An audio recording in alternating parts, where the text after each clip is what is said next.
What's going on, everybody? Hamdal Kim here, and today we're going to talk about how to make an extra $10,000 a year doing something that you've never heard of doing in the past. Let's go.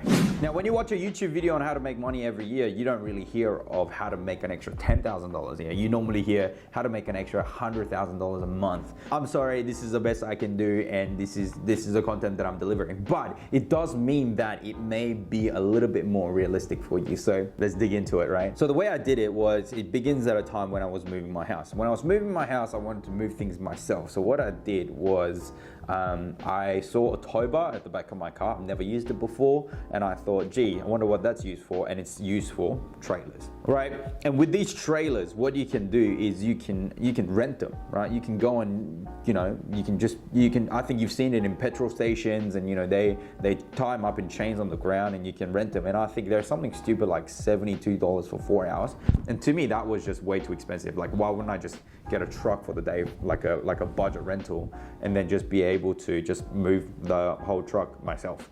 But then I actually checked on Gumtree to see if there were any private people who were leasing out their trailers out of their house. So, trailers, people own them, but they don't often use it every day of the week. So I noticed this guy, they had a couple of trailers and they were leasing them out for like $30, $35 a day.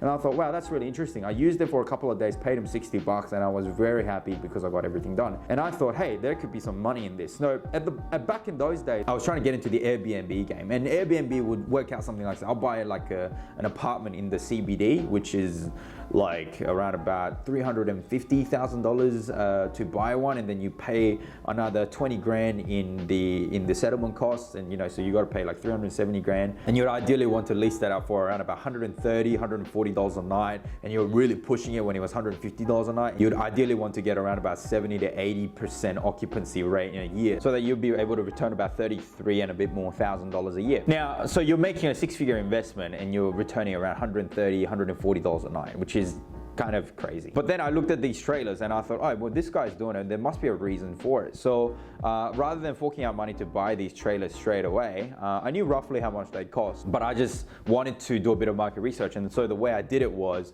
I went on Gumtree as well, and I posted an ad saying that, hey, I have a trailer. Now, lo and behold, I don't actually own a trailer. I just put it up, right? So I had it listed for about a month, and across that month, I had received inquiries. And this is how I would receive them. A buyer will go, oh, hello there, are you the trailer guy? I'll say, yes, I am. I have one available.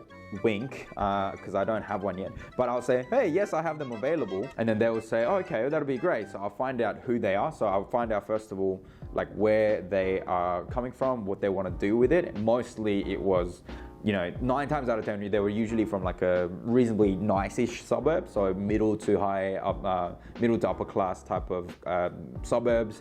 And they'll move their stuff to another location, which is in another pretty reasonably nice suburb. And obviously they'll be able to tell me what they're doing with it, whether they're moving houses or they're moving stuff out of their farm or whatever they wanted to do. So I will go, oh, what are you doing with it? Where are you going? Where are you from? They'll tell me all of these things. Then I will tell them the pricing. And at the very end, what I'll do is then I'll ask them when they actually need the trailer. So they'll say, okay, I need it at these particular dates. And I'll say, oh, I'm so sorry.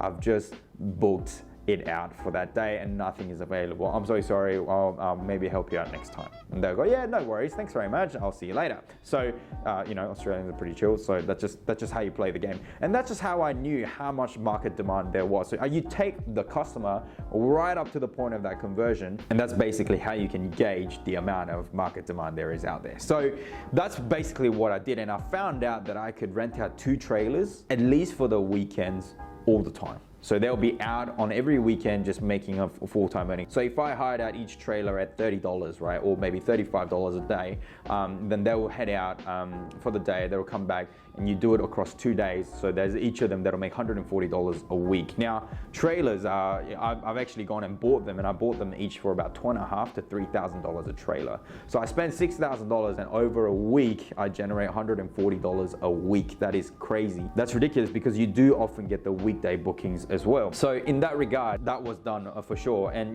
just looking at the weekend, I was going to make $7,280. But obviously there were times when people came in to rent it out for a whole week or maybe a couple of weeks when they're going away for a trip. and that was fantastic because that means they paid it by the number of days that they were hiring for, which was great. So, you know, if they wanted it for 10 days, then I'll get paid $350 so that they can rent it out for 10 days. And obviously having 2 trailers meant that I had flexibility and I had enough to offer. All I needed was space in the front yard to actually tie it down and to be able to lease it out. I said that I can only let you check in and check out either at 8 a.m. or at 10 p.m. Some people didn't even need it for the whole day. They just needed one thing moved and they were happy to pay the $30 to borrow it for the whole day. So minimum hire had to be 24 hours. I didn't break down the costs or anything like that. So often, you know, Saturday morning one will go out and then come back by the early afternoon, and then slightly in the mid or the late afternoon they'll lease it out again. So the income potential was there. And so across the 2 trailers, which I spent literally $6,000 for, within the first year I generated, you know, $10,000, which was amazing. I made the people who rented the trailers to pay a deposit, give me a photo of their ID and things like that, just as a measure of security. Not that I could do much with it, but that's what I did anyway.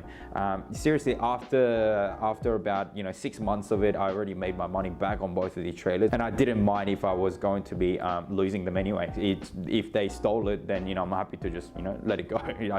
I'll just report it stolen, and that would have been it, because it was returning that much money. Obviously it'll be different, you know, if you had to staff it out, and, you know, it didn't look like a scalable business either for me anyway. So, but that was a good little way to earn extra income for that for a few years that I did this. And you know what, I didn't even have a job. You know, I was still in university and I was just spending my time doing it. And if I needed the trailer myself to do any work, then I could do it. Sorry, the Australian in me still needs trailers every now and again, and the tow bar needs to get used. So hey, there's a little unconventional story time. Look, if you're looking at making some money and you've got the time to do it, hey, why wouldn't you? But when you do this, do you think about your location as well? You want to be in a reasonably central location so that there's a bit of demand for it. But hey, that's why you do the market research. Chuck it on the internet, put it on Craigslist if you're in the United States, put it on Gumtree if you're in Australia, maybe Facebook Marketplace, and then see what kind of demand there is, and identify exactly how much you can actually earn from it before you go out and make the investment. It may be that your local demand warrants you to buy 3 trailers or maybe less, but either way, it is a good way to make money if you can secure it. And obviously, you know, you become the guy that has a trailer, so your friends can benefit from using it as well, and it's just a very useful thing to have, even if you don't lease it out altogether. If you already have a trailer, then I don't see why you wouldn't do this. It usually comes back in pretty good shape. Not that trailers are precious materials in and of it in itself anyway. So once you can set something up quite standard, it's quite doable. My recommendation: get something 8x5 and put a cage on it so that it's actually usable for many household users as well. Look, everybody knows that my predominant investment is in properties and predominantly commercial properties, but hey, this was a once upon a time, and if there's something that could benefit you to make an extra $10,000 income per year, why wouldn't you do it? So thank you so much for tuning in. Please like, share, and subscribe, and I will see you next time. Bye.